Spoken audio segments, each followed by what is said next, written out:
छठ पूजा व्रत कथा। दोस्तों, ये कथा शुरू करने से पहले मेरा आपसे निवेदन है कि अगर आप मेरे चैनल पर नए हैं तो प्लीज़ मेरे चैनल को सब्सक्राइब कर लें और साथ ही बेल आइकन दबाएं, जिससे आगे आने वाले वीडियोस की नोटिफिकेशन आप तक पहुंच सके। पौराणिक कथाओं के अनुसार जब ब्रह्मा जी ने सृष्टि की रचना प्रारंभ की तो उन्होंने अपने शरीर के 2 हिस्से किए, दायां भाग पुरुष और बायां भाग प्रकृति का। प्रकृति के छठे भाग से षष्ठी देवी की उत्पत्ति हुई है। इनको देवसेना भी कहा जाता है।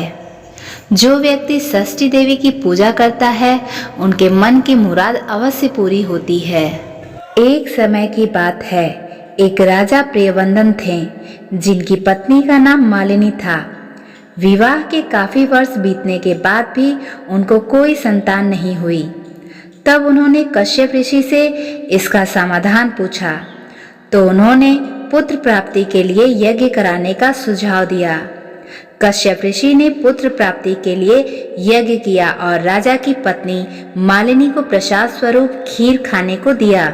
उसके प्रभाव से रानी गर्भवती हो गई, जिससे राजा प्रियवंदन बड़े खुश हुए। कुछ समय बाद रानी ने एक पुत्र को जन्म दिया, लेकिन वह मृत पैदा हुआ। यह खबर सुनकर राजा बहुत दुखी हो गए। वे पुत्र के शव को लेकर शमशान गए और इस दुख के कारण अपना भी प्राण त्यागने का निश्चय किया। जब वे अपना प्राण त्यागने जा रहे थे तभी देवी देवसेना प्रकट हुई। उन्होंने राजा प्रियवंदन से कहा कि उनका नाम षष्ठी है। हे राजन, तुम मेरी पूजा करो और दूसरे लोगों को भी मेरी पूजा करने को कहो। लोगों को इसके लिए प्रेरित करो।